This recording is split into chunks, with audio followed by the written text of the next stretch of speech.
What would you do if you believed you could do something about global warming? What would you actually do? What if you knew you might be able to save hundreds of millions of human lives and half the species on this planet? Would you get off your ass and do something? Me, I decided I would. So I started to write a book about a different future, one where we've given humanity a chance at a better life. The book is called The Eromanga Disruption. On the following pages is the science that drove this book into existence. Take a look at the different future we could have if we all worked together. The bad news. Global warming is bad news, so we do our best to ignore it.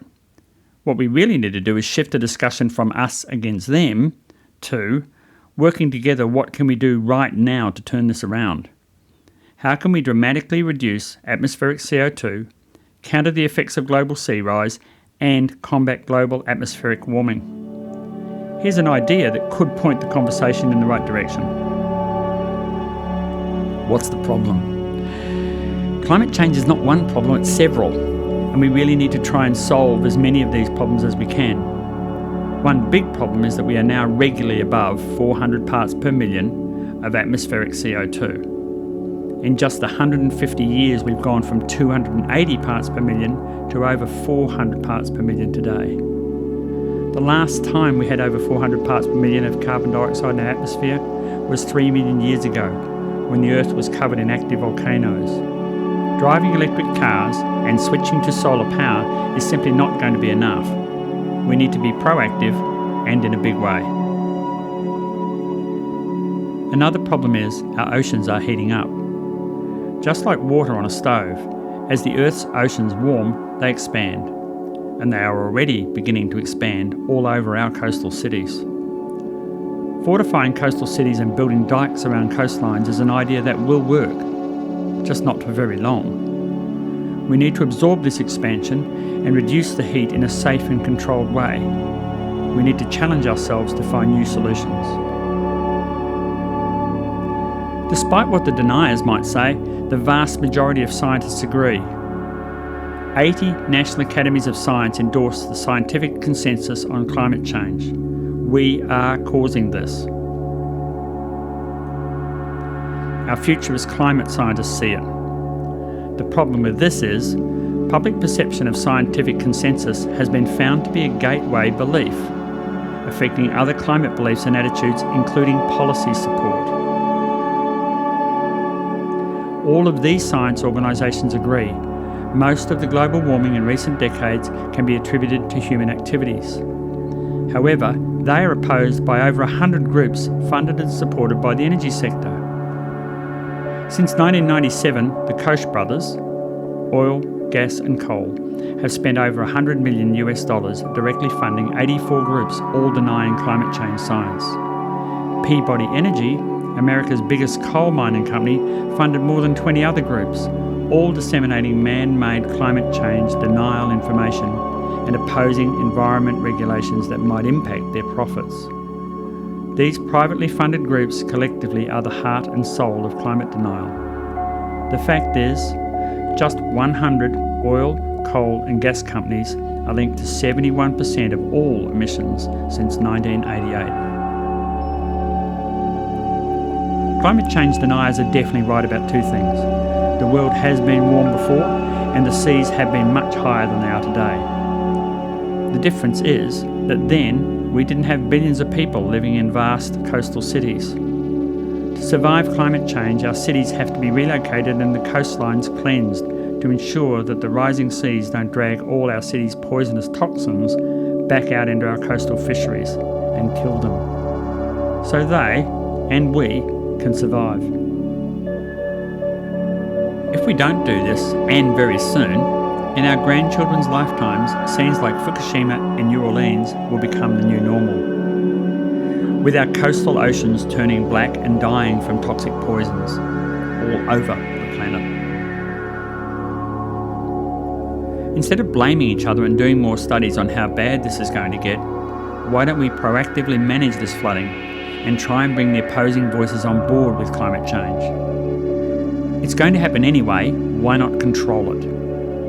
Why not develop systems to direct and manage this global sea rise for the benefit of mankind. By doing this, we can save hundreds of millions of living creatures, including ourselves.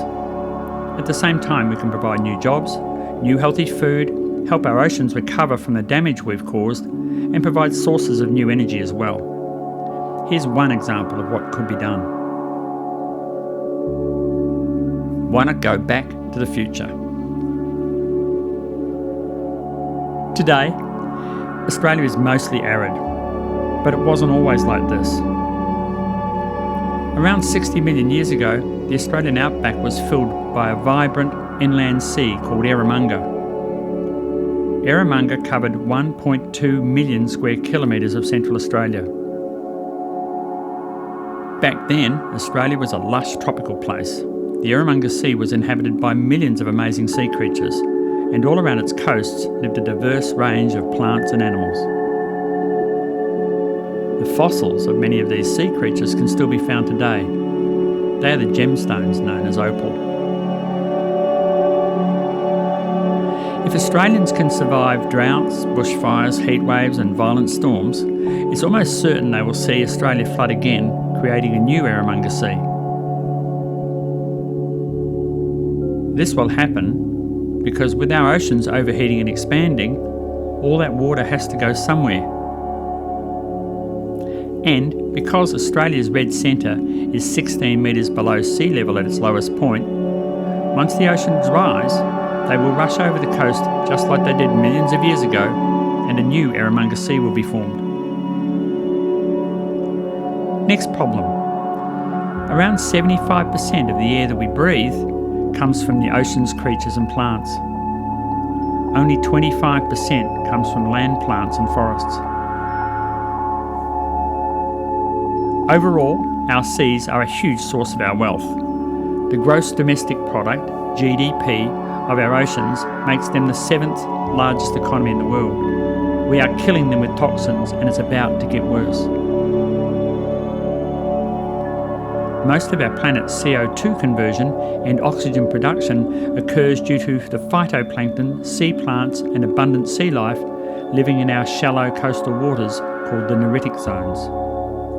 And we're about to flood these neritic zones with our city's toxic wastes. Neritic zones are the most productive part of our oceans. They currently make up 8% of our oceans, and all of these zones are in our shallow coastal waters, the very waters we're about to destroy with our toxic city wastes. For our survival, it is vital we have healthy neritic zones.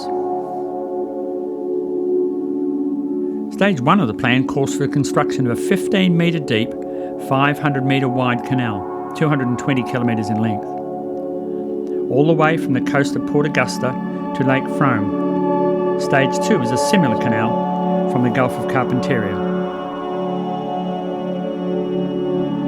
By building a 15 metre high dike around the Eromanga Basin and flooding it to an average depth of 20 metres, we can recreate an inland sea, nutrient-rich, organic, plastic-free, alkaline and around half the size of Mediterranean, all within 20 years.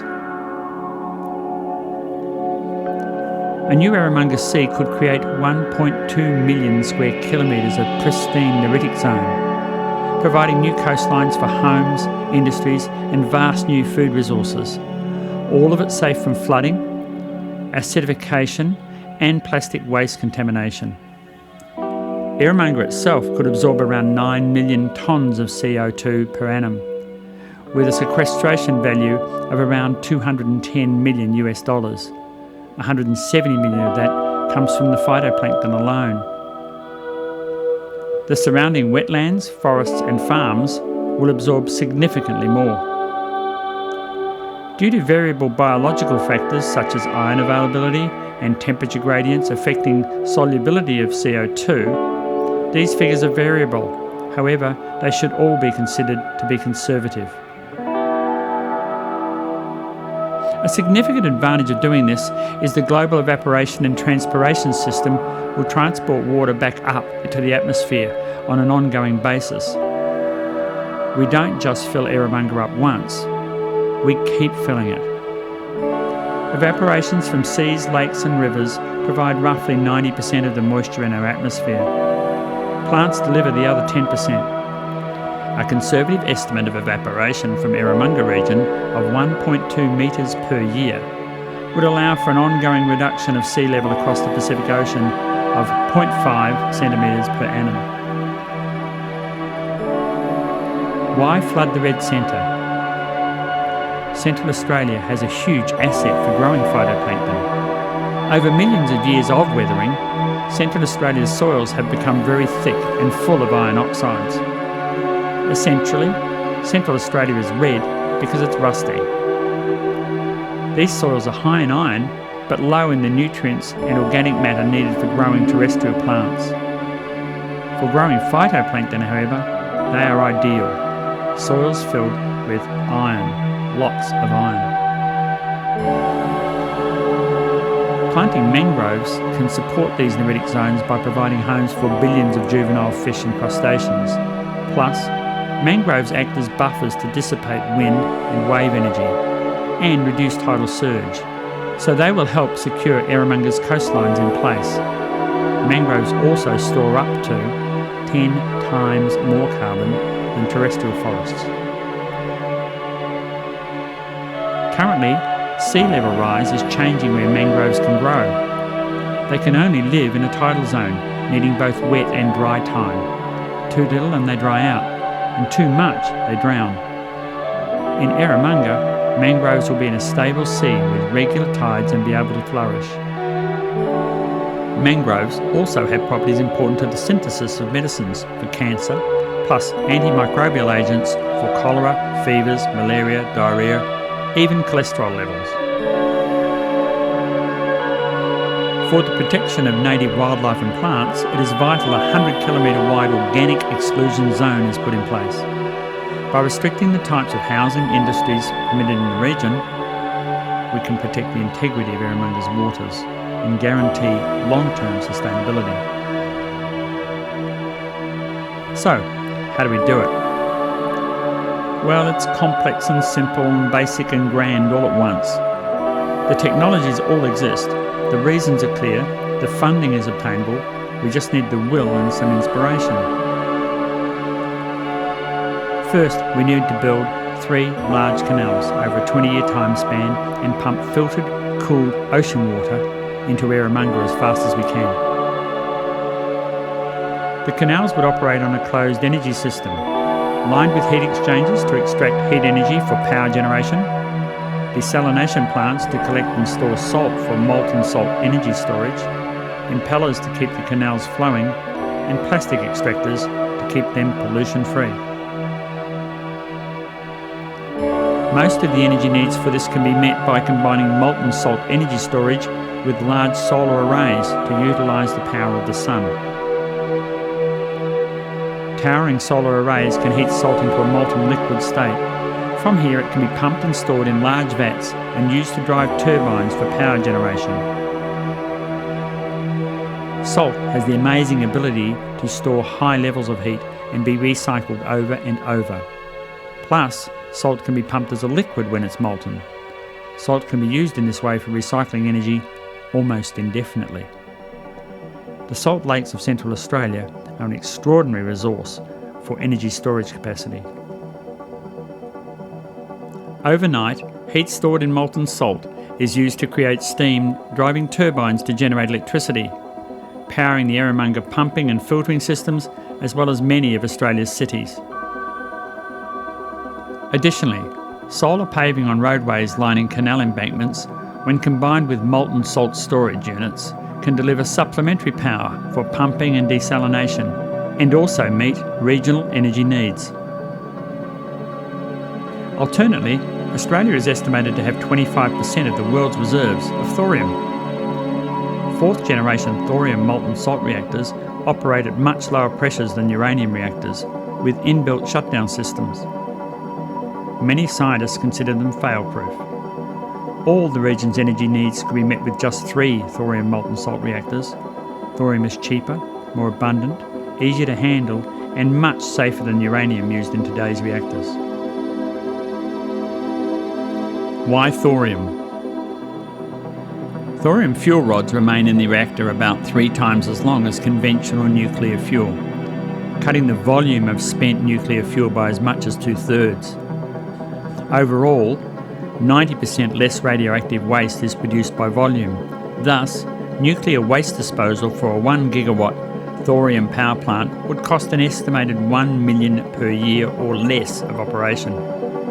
Also, thorium nuclear fuel rods reduce the possibility that weapons-grade material would result from the process. The thorium fuel cycle can actually dispose of existing toxic plutonium stockpiles. Since the fuel and coolant are at atmospheric pressure, a leak doesn't automatically result in the expulsion of fuel and coolant. This is a major safety advantage that enables passive decay heat removal, preventing outcomes like Fukushima. Capital costs of thorium reactors are estimated to be less than 75% of conventional reactors due to ease of operation, lower risks, and less manpower required to operate them. Projected operational savings are 90% of an equivalent uranium system. The next problem to solve is, we all know the world's ice sheets are breaking up. This does 2 things. Depending on where it is, this ice can significantly increase sea levels, but regardless of where it is, due to its high albedo or reflectivity, losing this ice reduces our planet's ability to send heat back into space. The more ice we lose, the hotter it will get. So we need more clouds to reflect and transport some heat back into space. Clouds that form over Eromanga will deliver nourishing rains to allow the greening of Australia once again.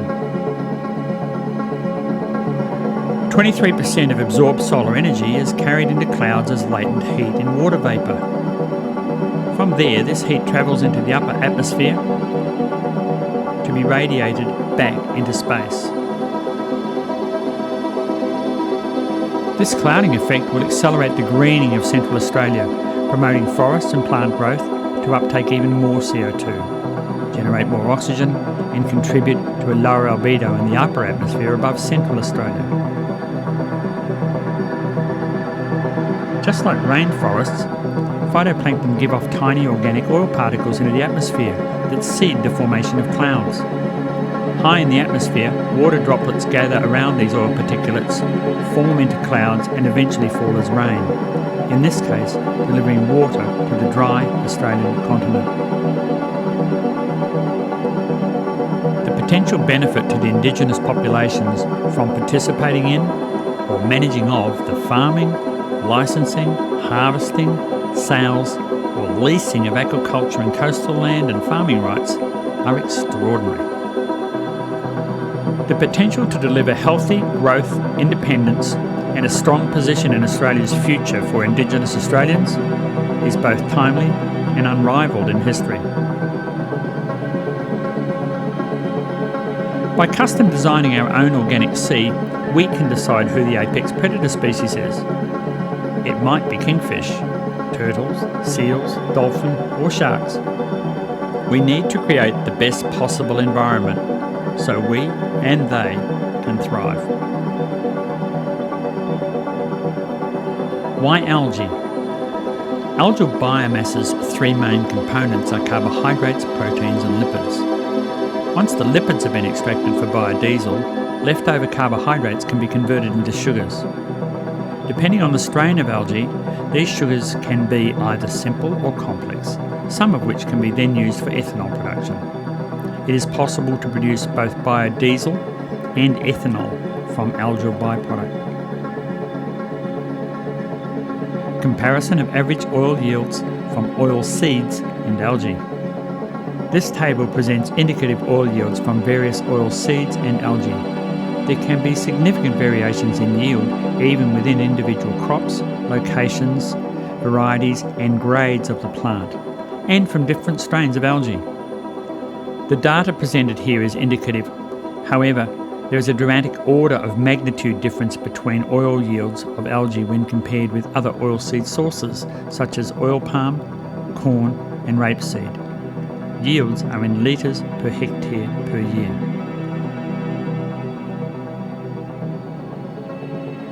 Pharmaceuticals.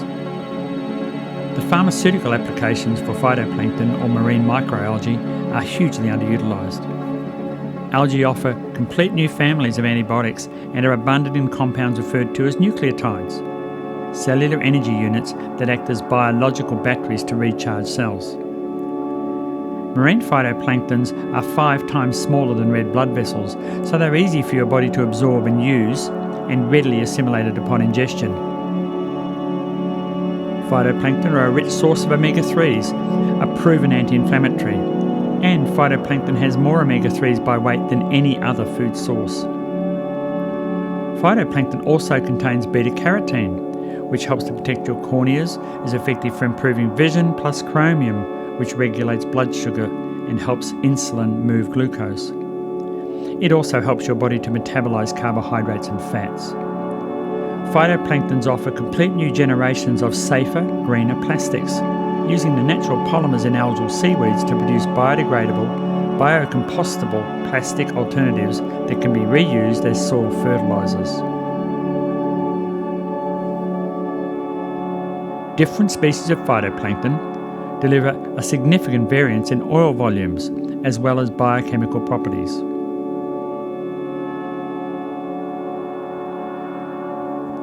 Creating the new biome will also mean harvesting the bounty. Giant catamarans, skimmers 300 metres long with solar decks, wings and foils, powered by electric jets and guided by satellite, can harvest phytoplankton at its most nutritious to ensure the highest oil and nutritional yields.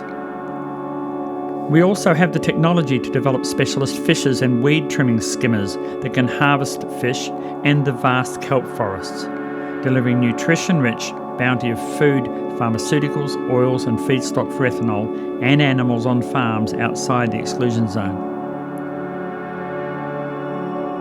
Because different species of algae give off different colours of bioluminescence, it is likely the skimmers harvesting at night will be a spectacle unlike any other. The final phase, saving the creatures of our oceans, so they can save us and the planet. The Southern Ocean is a high nutrient, low chlorophyll area. This limits photosynthesis and growth. Primary production in the Southern Ocean is restricted by the low availability of iron, a vital micronutrient for phytoplankton growth. Around the bottom of the world flows the Antarctic Circumpolar Current. It's constantly distributing nutrients to all the creatures that live there, and its health is vital for our survival. Once the final northern canal is completed, it will be possible to reverse the flow of the southern canal and pump cool, alkaline, phytoplankton and iron-rich water from Eromanga into the circumpolar current in the Southern Ocean. We can rebalance ocean acidity, resalinate the Southern Ocean, feed and nurture the entire global food chain with organically grown, plastic-free live phytoplankton, feeding whales, seals, penguins, seabirds like albatross, gannets and gulls, replenish species of fish and crustaceans right around the world. We can do this. We have to for survival.